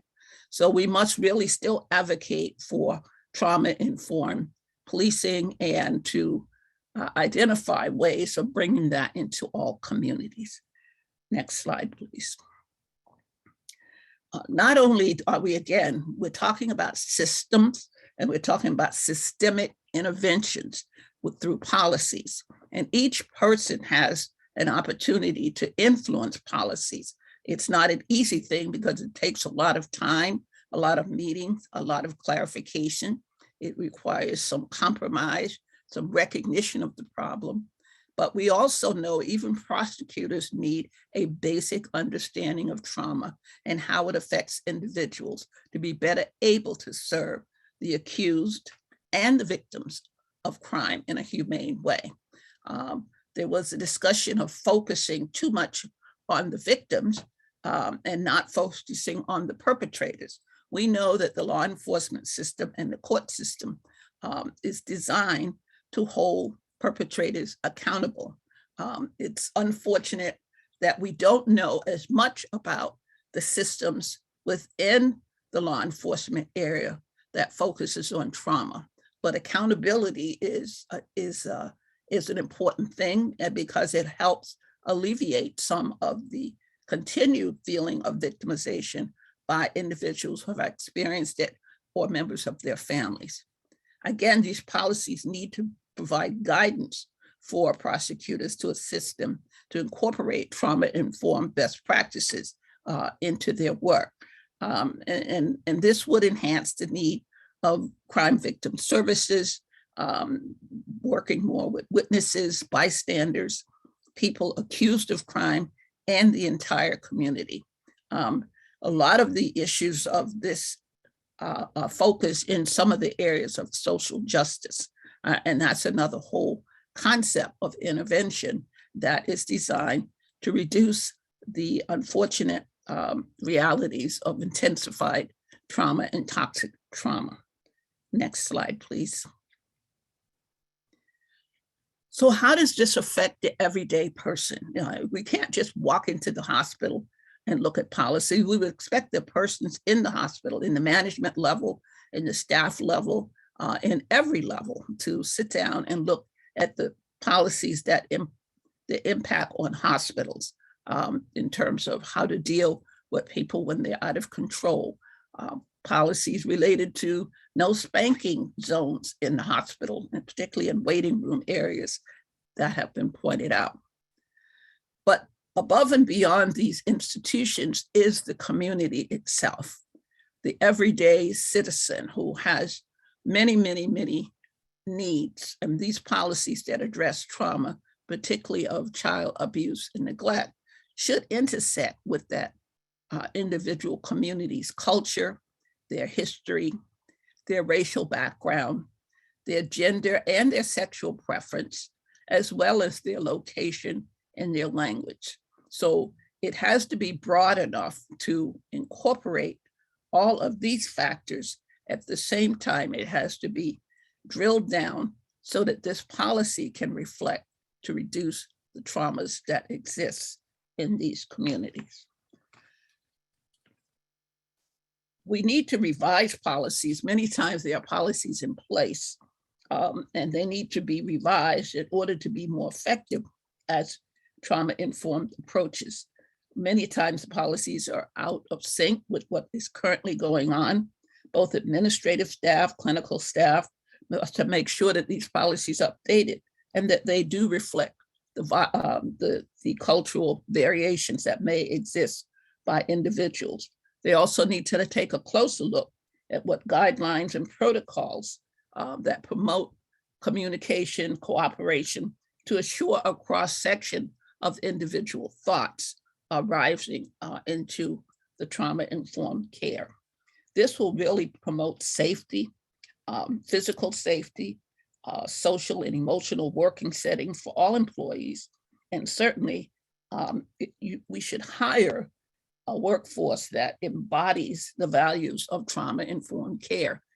I remember going through a tour in a hospital, and we went through the operating room section, and we were looking at the procedures that they were using to make the operating room and the whole process of surgery more accepting to the clients that come in. There's certainly many, many safety factors involved, making sure you have the right client, making sure you're addressing the right area of the body that you're going to do the surgery on. And I simply asked, what are your trauma-informed policies and procedures in this OR? And I was surprised that many people today, still professionals in a number of areas, are not familiar. They always seem to think it's a mental health issue, and the mental health people can handle it alone. Again, this is the conversation that needs to be held in our communities and in our procedures, because oftentimes it is not likely that one discipline can handle all of this. So we really need to make sure we have systems involved, and those systems, the big ones we've talked about, but then there's the system of the family itself, where parenting and parent education all falls into an area where we're kind of trying to reduce trauma. So let's talk about the community. Next slide, please. We really need to get people together, people who can communicate, can facilitate conversations about what is happening in their community, what is missing in their community. I have spent the large part of my career as a community service provider.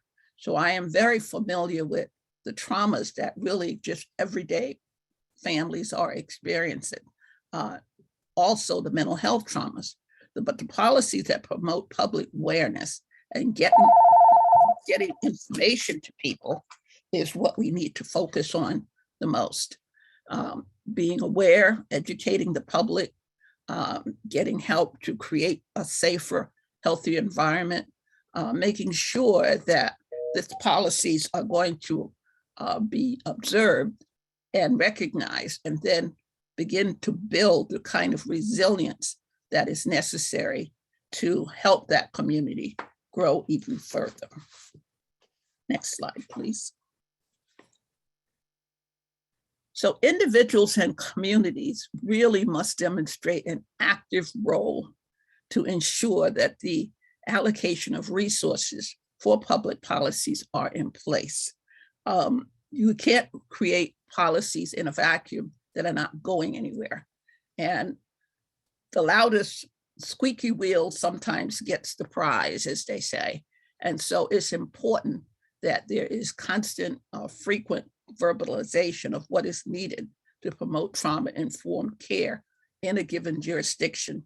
This might mean meeting with city council members or state legislators, or even high up into the state governor in terms of administrative needs.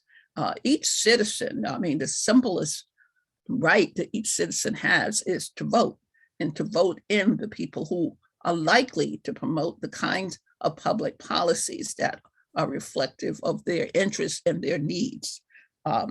We talked about this on several occasions, but symptoms of toxic stress generally emerge in a school.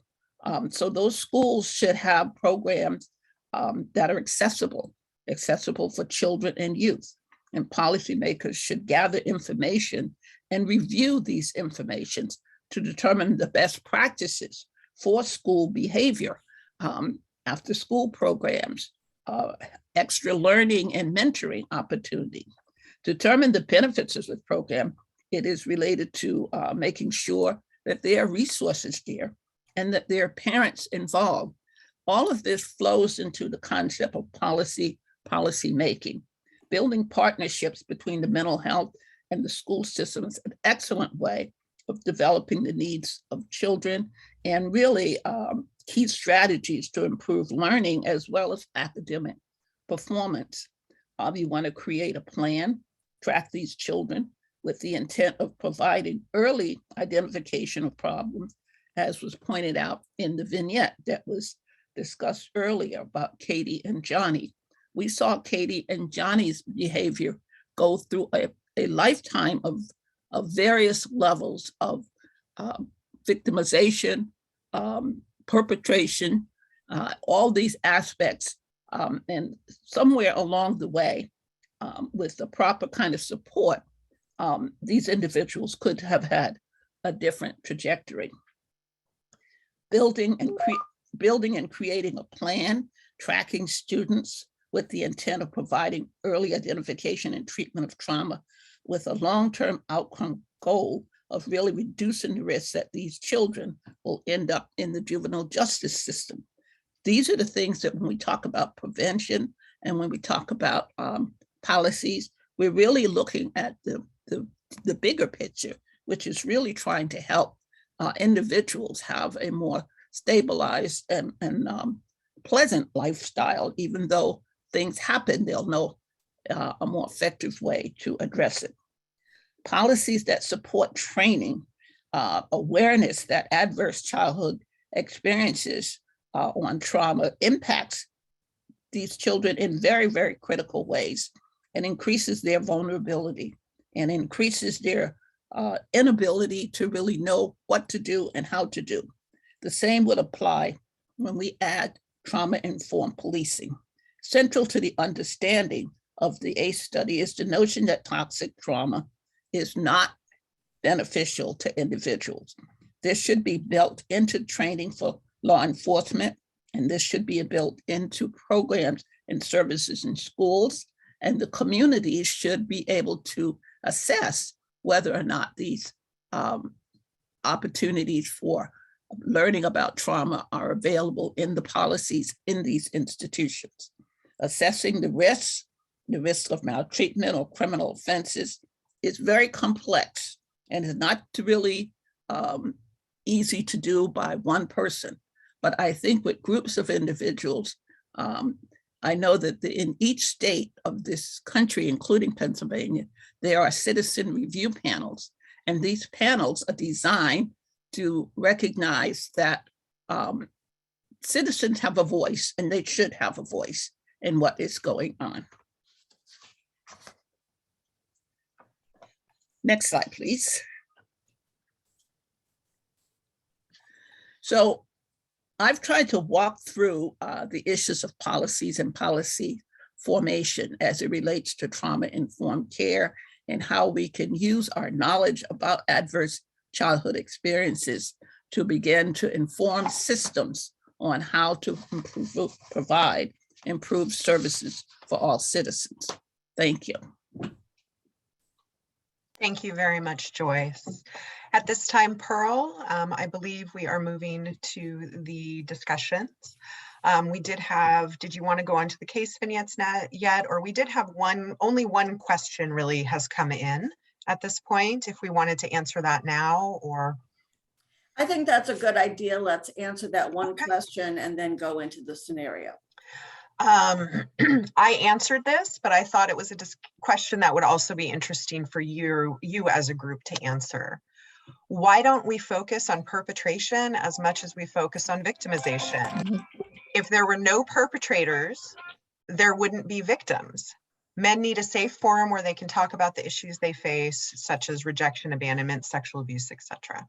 So just curious on kind of your take on that. I responded from the perpetration side because that's the primary area of my work, is with perpetrators or those who have harmed. But I'd love to kind of hear some of your other perspectives on that. I'd like to say that having also let me turn my video back on here. Mm-hmm. Having worked both with victims for many years, and then after Maggie's death, I did about 15 years doing offender groups, mostly psychoeducational groups. I totally agree with the question. And I've also done work with male inmates in 2 state prisons in the Northeast here. And the trauma histories of these men is, I mean, it's heartbreaking. And not that justified what they did, in many cases murder, not only of their partner, wife, stepfather who was abusing their mother, but it's stunning. And I mean, this is where people go, particularly these men when the system fails them completely. So I think that's a real issue. I found one of the reasons why I don't do psychoeducational groups anymore with male domestic violence offenders, although I was working at a fairly low level of perpetration, usually misdemeanors, felonies for hitting, slapping, maybe some strangulation. I wasn't hitting the higher levels. But because we weren't addressing the trauma histories of these young men.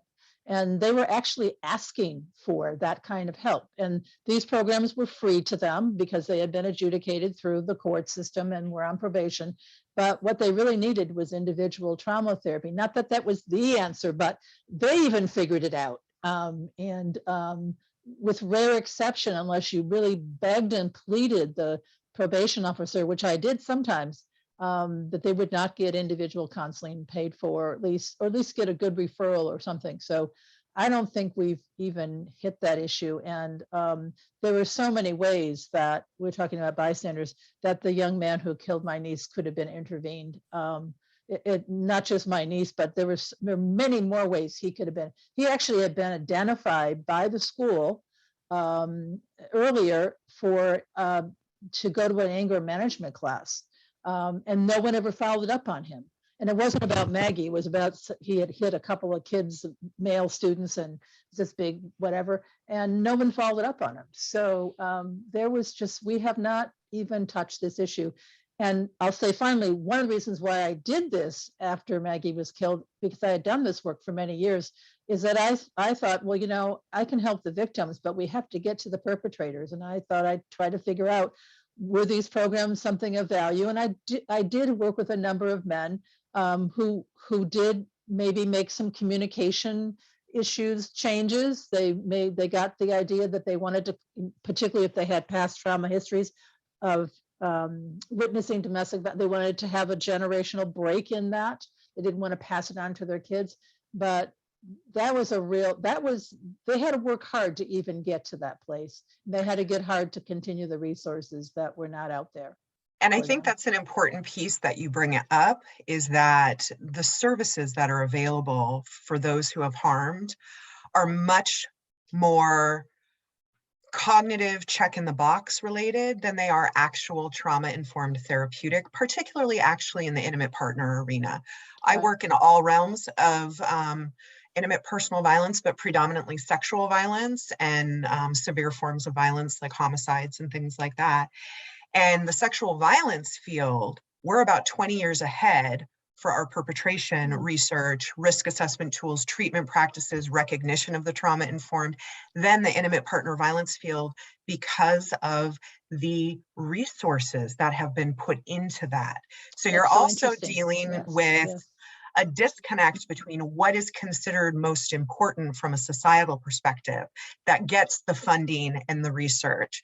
And intimate partner violence is still not viewed as significant as other forms of interpersonal violence, and unfortunately so. Right. I would totally agree with that.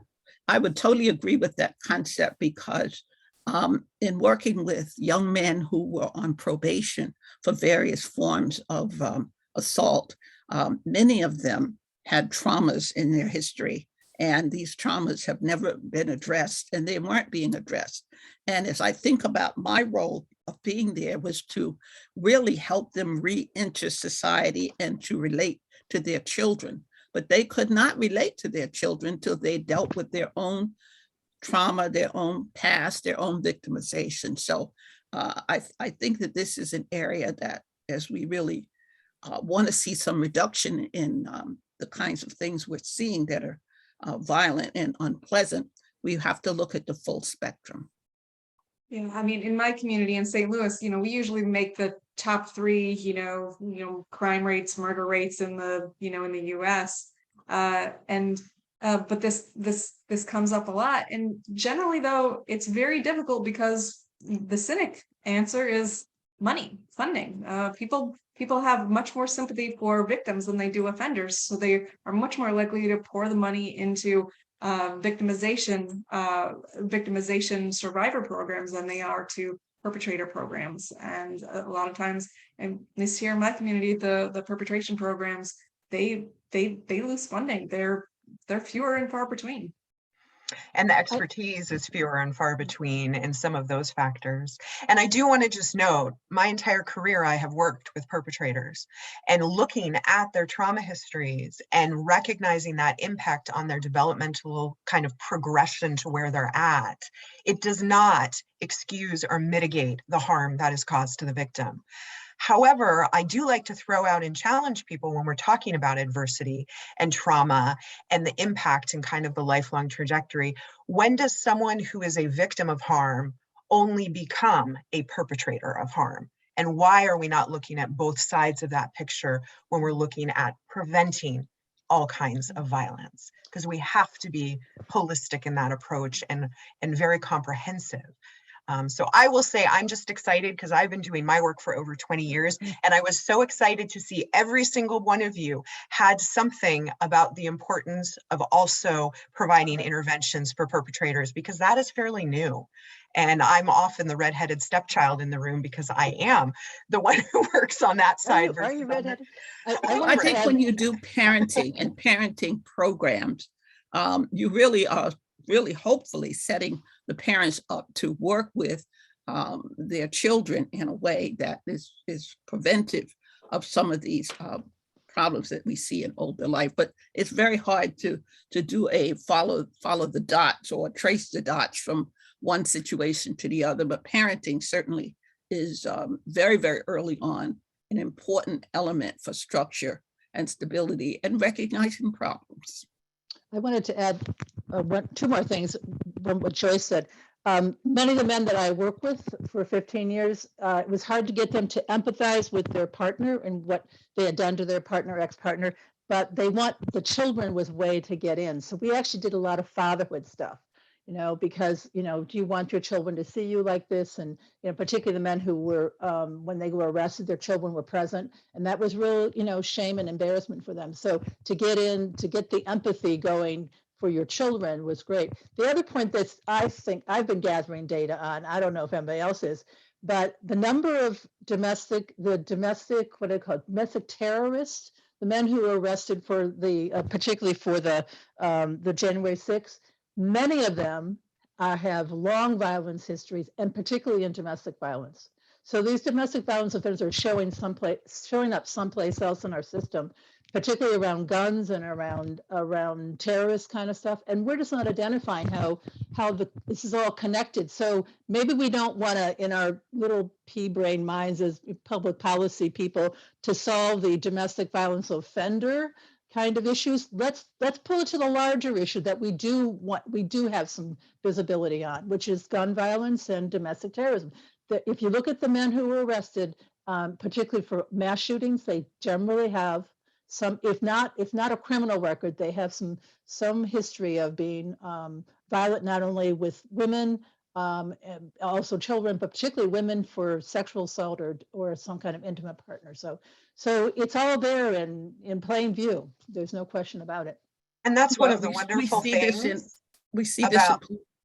Oh, I'm sorry. Go ahead. Go ahead, Joe. Oh, I was just going to make a tie-in for NPEIV. And one of the reasons I'm involved in NPEIV is because it brings together all of these different disciplines to have these conversations and to recognize this disconnect, because part of what you're talking about, Susan, is that connection between different systems. And if we're not talking together, right, then we're failing.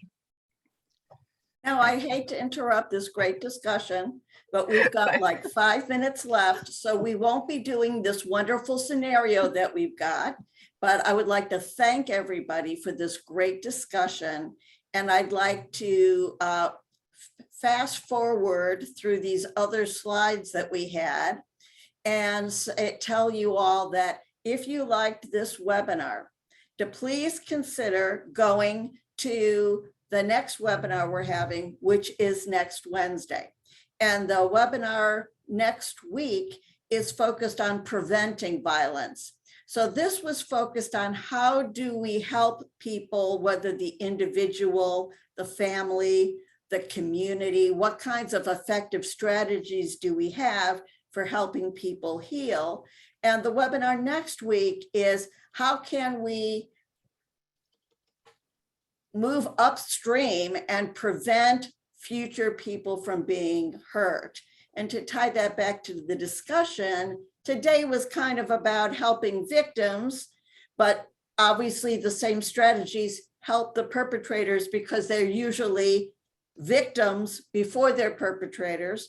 But next week is on building resilience, which makes it much less likely that someone will have a negative impact if exposed to traumatic circumstances, and public policies that can help prevent future school shootings, bullying in the school, intimate partner violence, because the national partnership is trying to go across all forms of violence and educate people about the common risk factors. So yes, school shootings are not the same as intimate partner violence, but they share some common factors. And if we try to rid our society of these common factors, we'll be protecting ourselves and our children and our most vulnerable. If you want to learn more about violence education and you are not unable to attend next week, you'll see that there are free materials available on the National Partnership website. We would love it, whether you are an individual person who was just interested in the topic, if you work in an educational system, if you work in a criminological system, we would like to have you join us because we are more able to work effectively when we work together with others who have diverse backgrounds. And before all of you need to charge off to your next task, I'd like to remind you that this webinar and the one next week are free because part of the cost, the payment I'm giving back to the state of Pennsylvania for providing this free webinar is that I was giving them information about whether people learned important things about violence from attending. So please, whether you follow the link directly that's being put in the chat and complete it immediately, or I will be sending you the link later.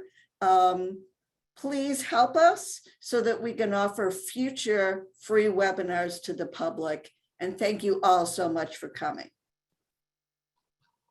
Yes, thank you all. And without any further ado, I am going to stop the recording.